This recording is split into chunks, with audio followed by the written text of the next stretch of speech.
Pulls up, jump shot. Back of the rim, won't go. Wemby the rebound. 12 seconds remaining. Stolen by Brunson. And knocked down by Wemby. Brunson will shoot free throws with 9.5 remaining.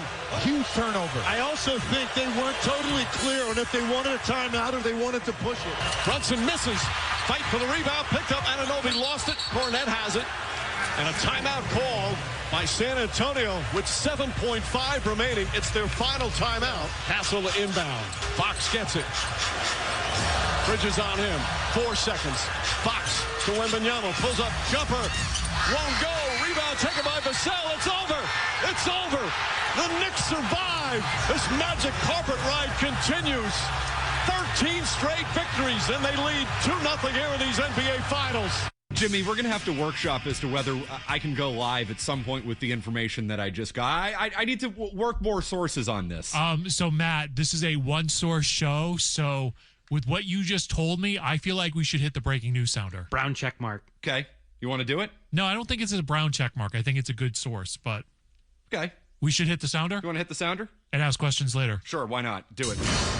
This is Breaking Sports News, powered by Valvoline Instant Oil Change on 98.5 The Sports Hub. I don't know who it is yet, but I did hear a member of our team at 98.5 The Sports Hub may have thrown a club today at the Who's Your Caddy Classic.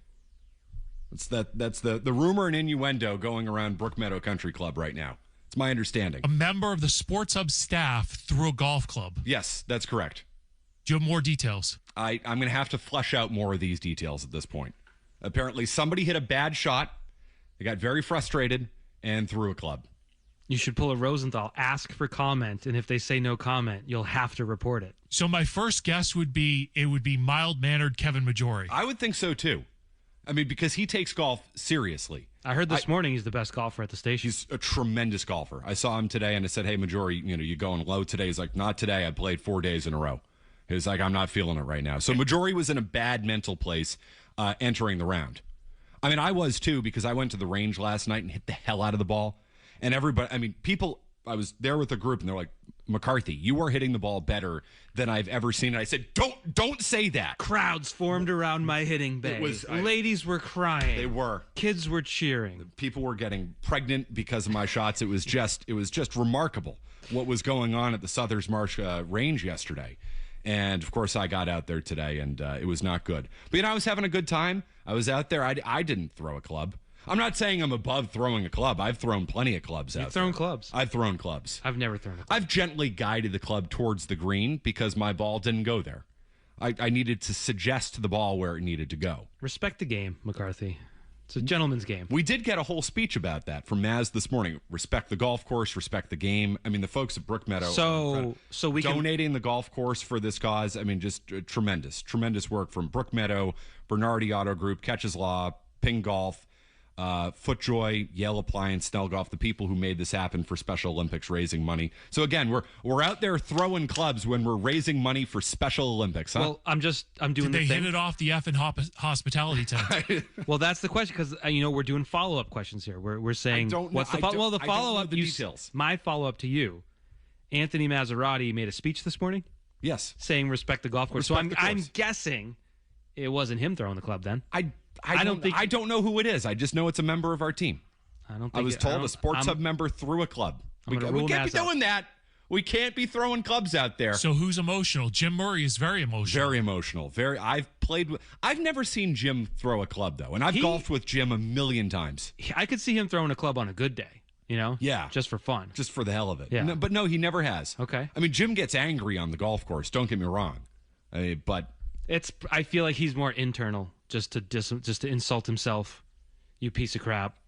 You're a loser. Oh, yeah. That seems like Murray's. No, it's very vocal. I wouldn't say it's physical. Maz is very nice out on the golf course. But the best. So yeah, I would say that because Felger isn't here, that Felger is a potential candidate for this because he can't take his anger and frustrations if he had a bad day on the golf course out on the show, which is what so he normally might have to take it out on the golf course. He must have really golfed very poorly last week, which led to the whole A.J. Brown take all week long, right? That it stems from the golf game, right? He did golf multiple times last week. Yeah.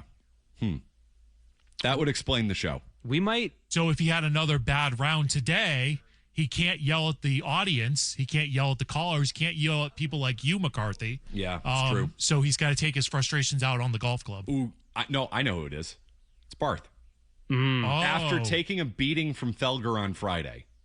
It's always the ones you least expect. Barth. It's the quiet ones you better watch out for. Those are the people who are going to snap eventually. I mean, Barth comes in here.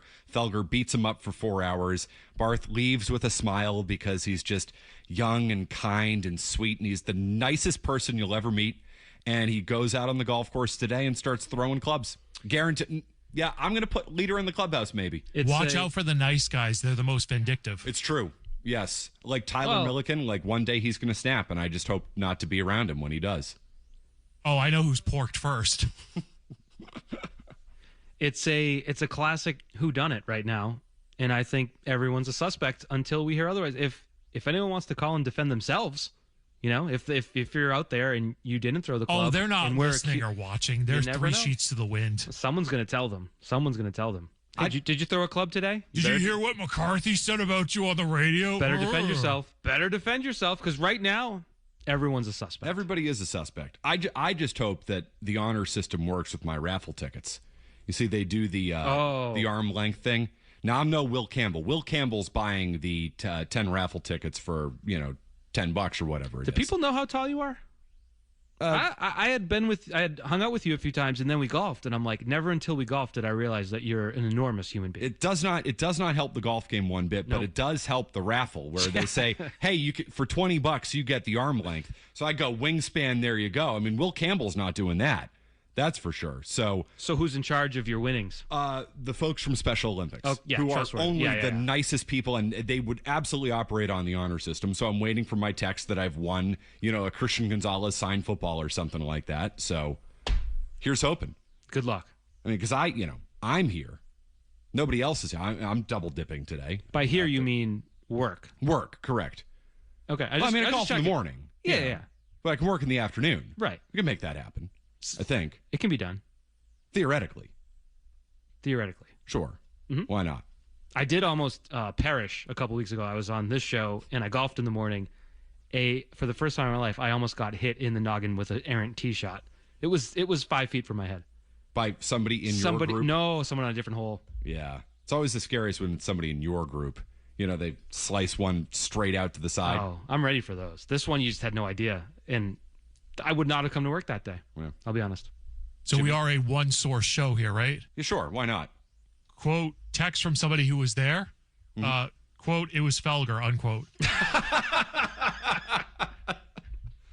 Well, I'm glad you got that more source than me. Jay Sue's phone is back, baby. He's got it. Hold on. Do we hit the breaking news sounder for that now that we have it confirmed? This is breaking sports news. Michael Felger, according to Jimmy Stewart, has thrown a club at the Who's Your Caddy class. That's surprising. Didn't he quit golf for the longest time? I think now we understand why he quit golf. Okay. It's starting to make sense. It's for the children. Literally, the event is for the children. Was he in it to win adults, it? Were they trying to win it? For Special Olympic? Damn right they were trying to win it. I've never... Felger in that group. Maz is a great golfer. I know, but... That's a lot of bonus ad, I would say, for the contributor who wanted to play with their threesome, now foursome.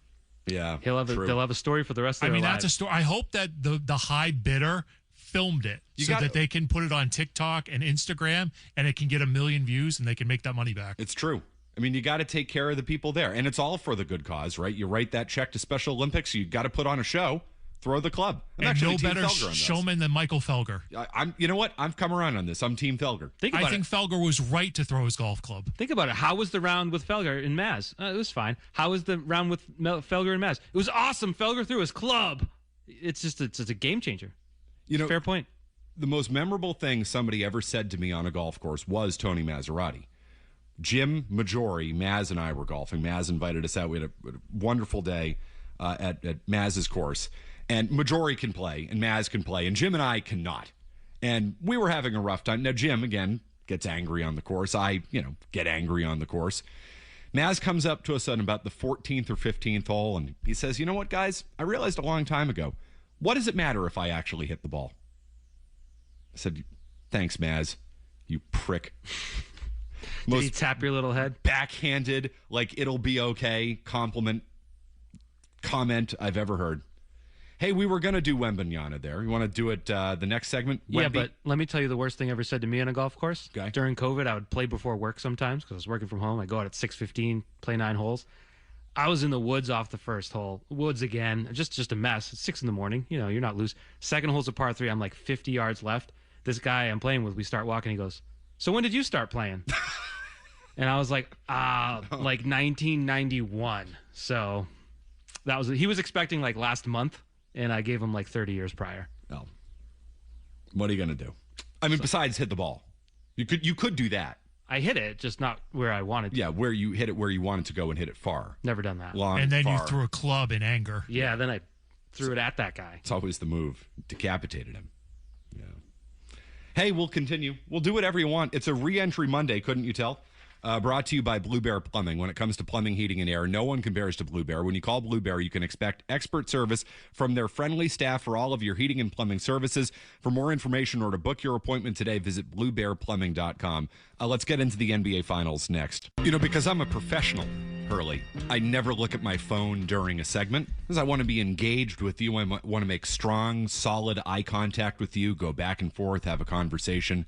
Look longingly into your eyes. For sure. Yeah. See the sparkle in these bright lights. In the TV lights. So I checked my phone during the break. The number of Sports Hub team members who texted say, not me, wasn't this person, wasn't that person. So everybody's running for cover. Everybody's playing the role of Shaggy in 2001. It wasn't me. We did find out who it was, though. We did find out who threw the club. And if you missed it, well, you can catch it on the podcast, or I'm sure you can find it on social media. There might be a social media shore coming soon. Just be careful if you're walking around in the area down there. The general Canton area. Could be a flying Might golf be a club. 9-iron flying your way. Again, you guide it gently towards the green.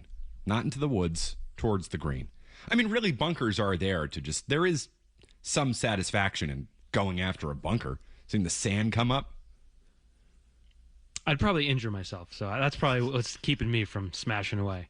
Scott in Maine. Hi, Scott. Scott, are you in a submarine?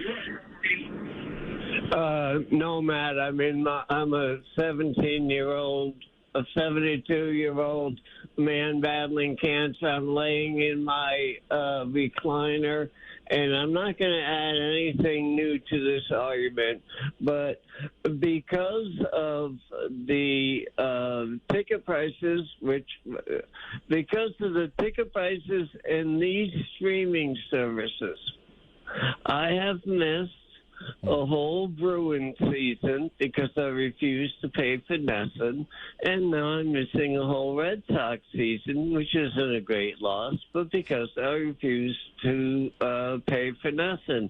And I think what's happening in New York at MSG, where if I wanted to get a nosebleed seat for tonight's game, it would cost me $1,000. Scott. I'm very frustrated by all of this being an old fart. And you know what? You should be, Scott. And be well. We hope everything goes well with the treatment there. We're rooting for you. We're pulling for you. Okay, Scott? Thank you, Matt. Anytime. And unfortunately, you'd have to multiply that Knicks ticket by 5. Yeah.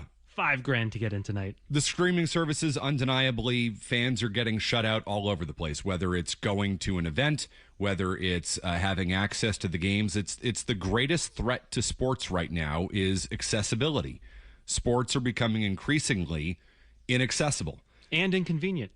Yeah. In a world where we're supposed to have technology convenience us, it is working the opposite way. If I were the leagues, it would be the number one concern I would have.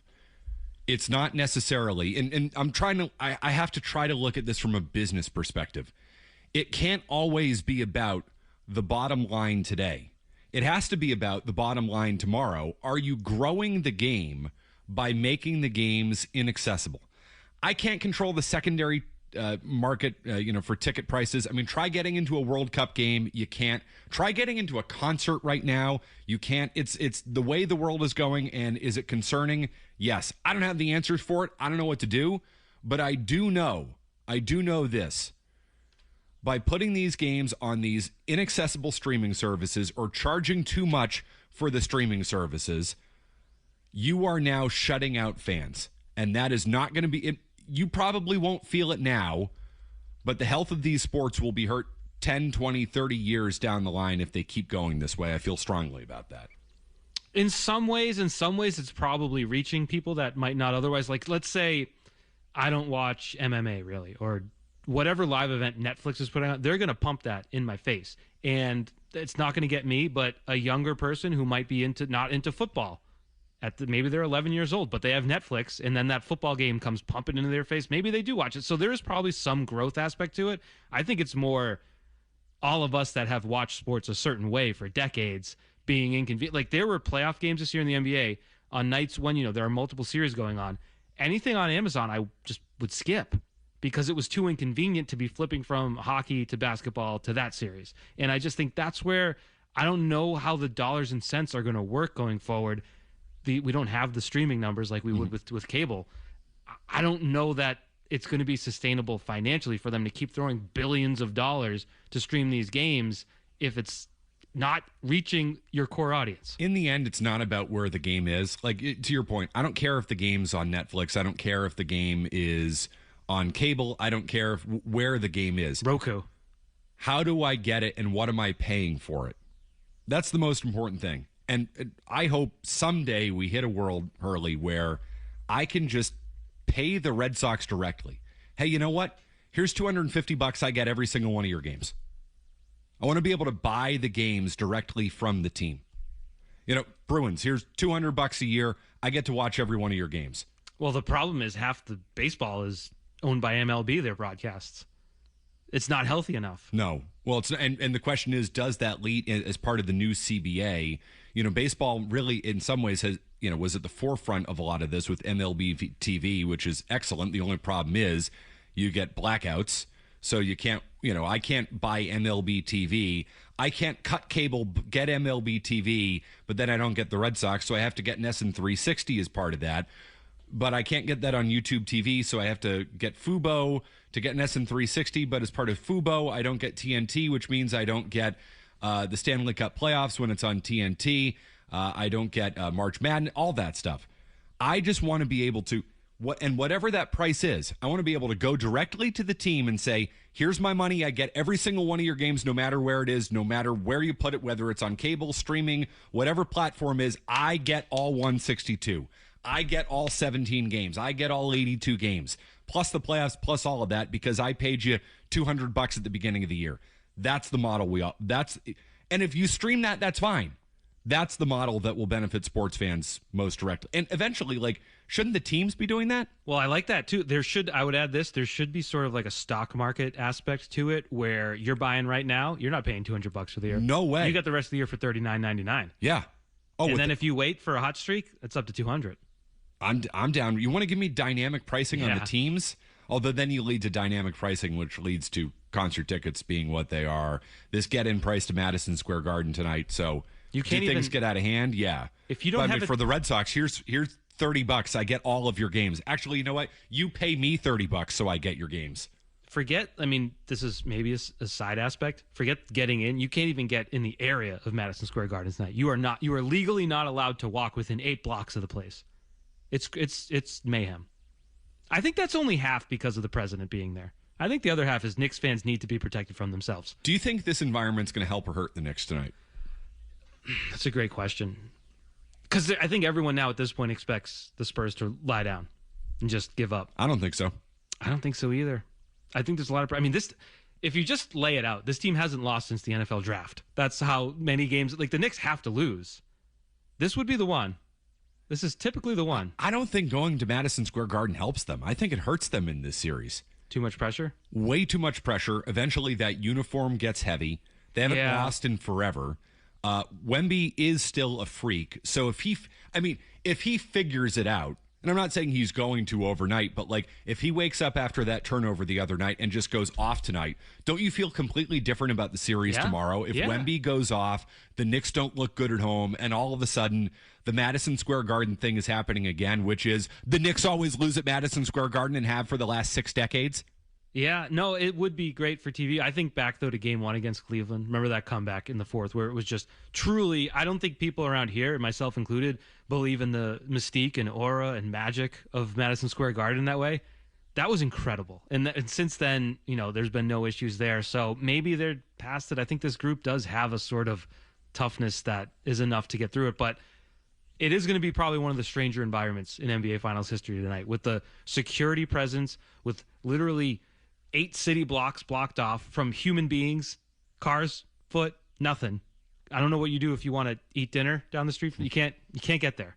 I don't know what they're going to do, but it's going to be. I mean, I think we're all pulling for the Spurs tonight. I don't think we're I think so. Oh, no doubt. We're at the point of the year I always root for more sports, no matter what. Yeah, given we're not going to have a baseball season, I need all of the sports. I need both of these series going 7. Especially, I don't know if we're going to talk hockey tonight, especially because I cut myself off when it was 4-0 and went to sleep. I cost myself some good sports. You cost yourself, well, you got sleep, which I didn't get, and most people didn't get the other night because of how long that game went. But it was a tremendous game. Tremendous game. Tremendous series. I made a business decision. I don't begrudge you for that. And I bet a lot of people made a business decision, which gets into this question. How long is too long for a good game? Think about it. On the other side, we'll get into that. How long is too long for a good game? Because I think this happens every year, by the way, in the Stanley Cup playoffs. Every year, pretty much in the Stanley Cup Finals, you get some ridiculous 2 or 3 overtime game, and it's a great product until it isn't. It happens in the World Series. You go 18 innings. It's a great product until it isn't. Yeah, think about it. We'll get to that next. Matt McCarthy, Michael Hurley in for Felger and Maz. Carlson in behind the net. Howden tied up there by Slavin. Howden still with possession. Former captain of the Moose Jaw Warriors, back to McNabb and across. Theodore missed.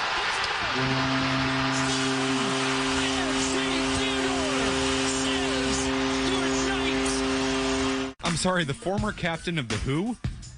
The Moose Jaw what? Oh, it's so hockey. Everything about the other night was so hockey, and then you get the most hockey call of all time where the guy tells you where the guy played juniors.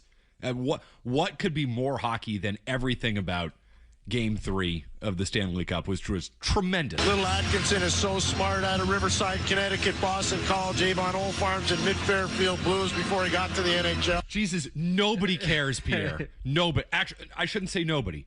The hockey hardos care. I don't think so. I think literally only the people from those schools who appreciate it being mentioned on national TV. I don't think his parents care. No, hockey people care where you play juniors. They care who your uncle is. It is the most incestuous of all the sports. What your last name is. I mean, hear it all the time. Good hockey lineage. How many times do you hear general managers say, well, he's got good hockey lineage? It happens, man. It happens. But what a game. Off the charts. Not that you would know. I'll take your word for it. When I put it on, when I was watching, it was 4-0. Plus, with 2 disallowed goals, it was a blowout. It should have been 6-0. There was really no reason to keep watching that game, so I tapped out. And then it wasn't. Mm-hmm. Then it was 4-4. Then it was 5-4. And it was 12:30, and I needed to go to bed because I was on the air the next morning. So my question to you is this. You had a morning shift? Yeah, because I'm a hero. Oh, it was a weekend. Yeah, weekend. I was going to say 6 a.m. There's come early. No way. If I were doing Toucher and Hardy, there's no way I'd be staying up for any of these games. You can't do it. I'm too old, man. I love sports. I don't love sports that much at this point anymore in my life. When I was 20, hell yeah. 35, not a chance. Which gets the overall health of the game. At what point does a Stanley Cup Final game or any playoff game, championship series game, at what point does it get too long that you have to change the rules? Are you a believer in that we should find a way to end these games sooner, go to 4-on-4, 3-on-3, so you don't get double overtime, triple overtime in the Stanley Cup playoffs? Is this mic working, right? Yeah. Ready? No. You want to play all night? Play all night. I want to play all night, all morning, next day. You won't watch it. You're not going to watch it. To be fair, I wasn't like, oh, this is a tight one. I got to go to sleep anyway. This was a blowout that I strategically said I'm going to save myself from wasting time watching this. So I screwed up. But the overtime game before that I was watching. I was tired. My eyelids were getting droopy. And that's where it comes down to. You already mentioned it. Being young, this is a beautiful thing. It sure is. I would pray for triple overtime playoff games. It's nothing better. As a young person. As a young person, because you're up till 3 a.m. anyway. Not as an old not person. As an old, it has become harder. As an old that has to be up with a 2-year-old at 5:45 in the morning, it comes fast. But at this time of year, especially in the finals, you could talk me into maybe like a first round. If we're talking the 1 versus 8, which I know doesn't exist in hockey anymore, but bear with me. If we're talking a series that isn't that competitive, just end it. Maybe we can shorten it. But I don't even I'm on my own island on this one. I don't even like the stupid automatic runner in baseball. I want baseball games to go all night. Especially they fixed the pitch clock. You could play it. The Red Sox and Yankees played 9 innings Friday night in like 2 hours and 10 minutes. We don't need the runner on second. You got to play baseball. You got to end the game. Play baseball. So if we're talking about streaming and accessibility of sports, are you making your sport more accessible or less accessible by playing all night? I would say less accessible, Alex. Isn't that a grave threat to the sport? Like that was a Trebek reference. It was love it, Alex Trebek. My bad. One of the great moments great memories I've ever had with my buddies. We pre-gamed Jeopardy, and then we went to a Jeopardy taping in Los Angeles. Amazing. And Trebek was the man. He was incredible. Like during the breaks, he'd come over and talk to the audience. I'd never seen a guy command a room like Trebek. I would have been so starstruck. He was awesome, man. It was great. And a hockey guy too. I bet you he doesn't want these games. He wouldn't have wanted these games going to 4-on-4 or 3-on-3. Come on, NHL. Change it for Trebek. But look at the Olympics. 3-on-3. Wasn't that a tremendous finish to that game? Like, are you really sacrificing the quality of the game and the fan experience? Because in the end, I don't care about the players. I don't care about the coaches. I care about the fans. You have to give the fans something they can watch, stay up for, and actually see and actually experience. Because at some point, these games do become a war of attrition. The game the other night had not reached that point, but it was about to. My theory is, after watching a number of these, because they happen every single year, you have a triple overtime game that goes till 1:30 in the morning. At some point, the game becomes gimmicky and not a game itself, and more about which team is just going to outlast and win on a fluky goal compared to winning the game. The goal usually is crap. Oh, and the goal the other night was garbage. It's usually crap. Garbage. At the end of a 95-minute hockey game. Yeah. So when do we hit that point? This would be my argument. You got to find a point in all of these sports with overtime where you start to change the rules to find a winner, even in the playoffs. Just because when you do find a winner by playing real hockey, it's not going to be a real goal. It's going to be an accident, and it's just going to be that team was exhausted, the other team was exhausted, and the puck bounced off the end boards, and that's how we determine a winner. Wouldn't you rather determine a winner 10 minutes earlier with 4 guys or 3 guys on the ice than just exhausting everybody for 10 minutes, making people tune away because it's getting too late at night, and not giving them a dramatic finish? Because that's not a dramatic finish the other night. It's like, that's crap. It is what it is. And don't get me wrong, I love the game, but I was going to go to bed midway through that period.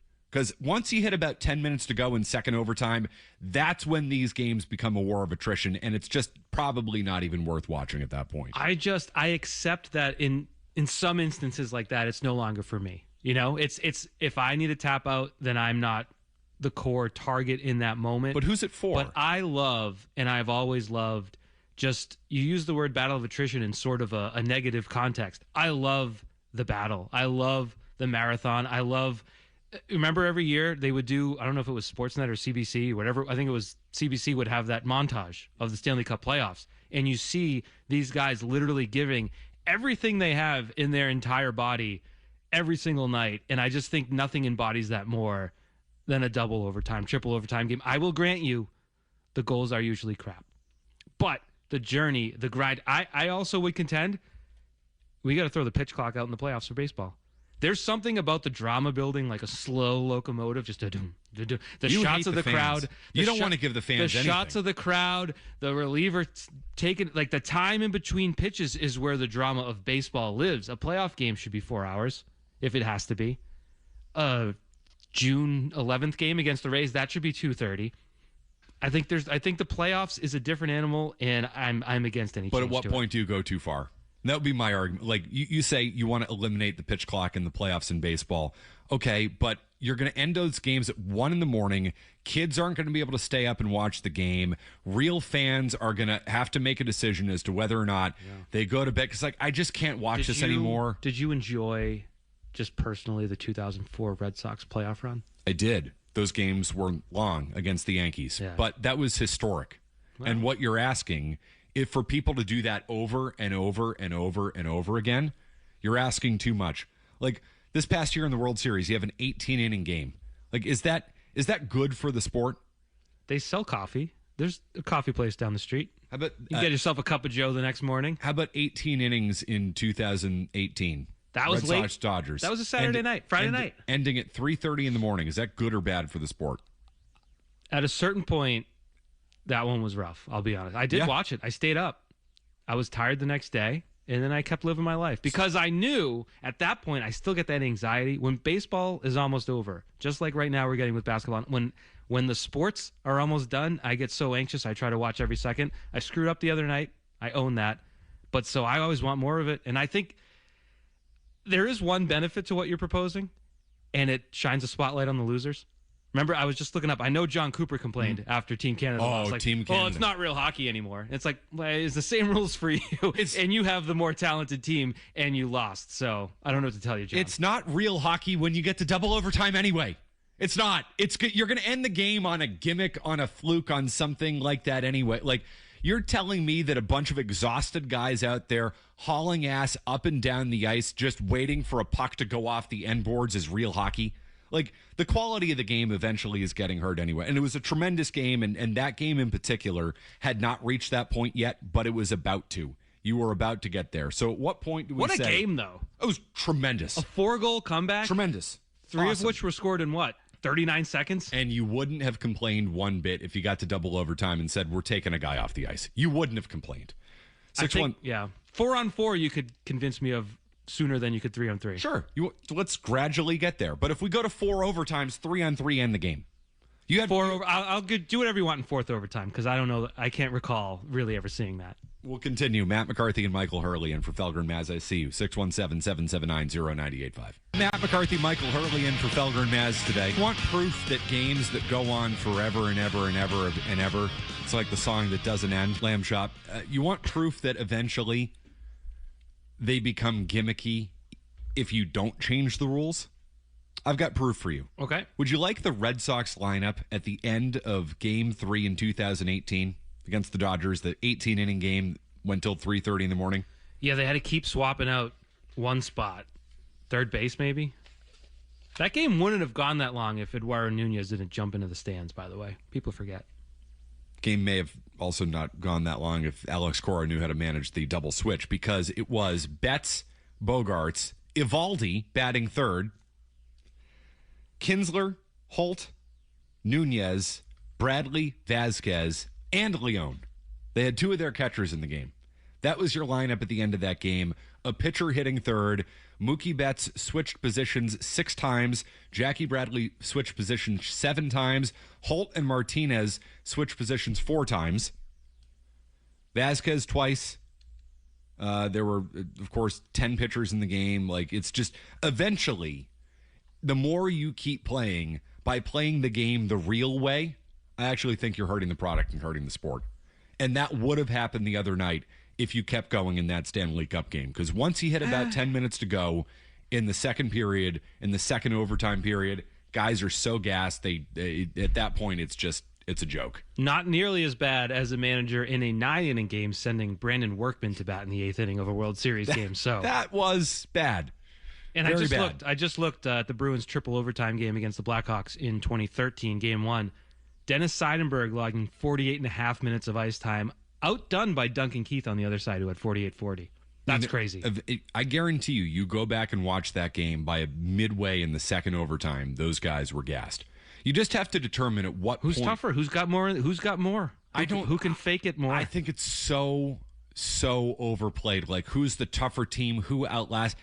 Nobody outlasts anybody in those games. It's just the puck going off the boards in a weird way, and that's that. That's a 15-round heavyweight fight. Who can stay on their feet? Okay, There's 15 rounds and then there's 25 rounds. That's what these games eventually become. When do you start changing the rules to end the game? To me, hockey, it's second overtime about midway through. All right, so you're not... Guys come out, Okay. they scrape the ice, we go to 4-on-4. You want a 20-minute overtime and a 10-minute double overtime, and then you change the rules? Yeah, pretty much at that point. I wouldn't we hate give you that. 30 extra minutes. We give you half of a full game. Yeah, I wouldn't hate that. And then we're changing the rules. Like, at this point, we have to... I'd make the same argument in baseball, in the playoffs. You get to about the 13th inning. No. Yeah. Delete this. 13th inning, put the ghost runner out there. Because go back and watch the ridiculously long extra innings games that happened this past October.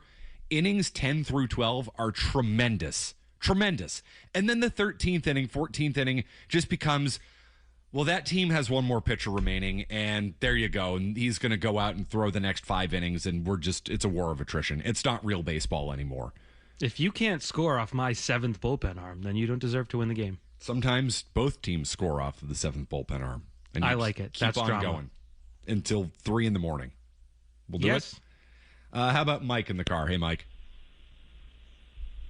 Oh, Mike. Michael. Yeah, how you guys doing? Hi. Hey. I didn't know I was in there as Mike in the car that knew me. I'm in favor of the just leaving it the way it is in hockey in particular. I'm 65. I got up and went to work at 7 in the morning on Sunday. And it didn't bother me that much because I enjoyed that game right to the end. And it's a fluky goal. And you're like, I'm rooting for Carolina. I'm like, geez, how do you lose on that? I hear you on that, Mike. I just think you're in the minority. There's some people who love it. Sports fan alert. Alex Barth over the weekend. It's like, I love freakishly long games. I'm like, that's great. You're in the minority. You need to appeal to the majority on this. One of my favorite playoff games ever was Ravens-Broncos when it's a double overtime. You never see that in football. At what point did it become not real football because guys were just gassed? Never. We'll continue. 90 seconds, no commercials. I see you on the phone lines. We'll take care of you. Also want to get Hurley's thoughts on A.J. Brown. He was not here last week. Did not have the pleasure of being beaten to death by Michael Felger on the air. Your sword is still over there from when you showed up with your shield and sword to fight the battle. I fought the good fight. I died a hero. It was a good fight. Thanks. I appreciate that. Quick update. We're right back with you.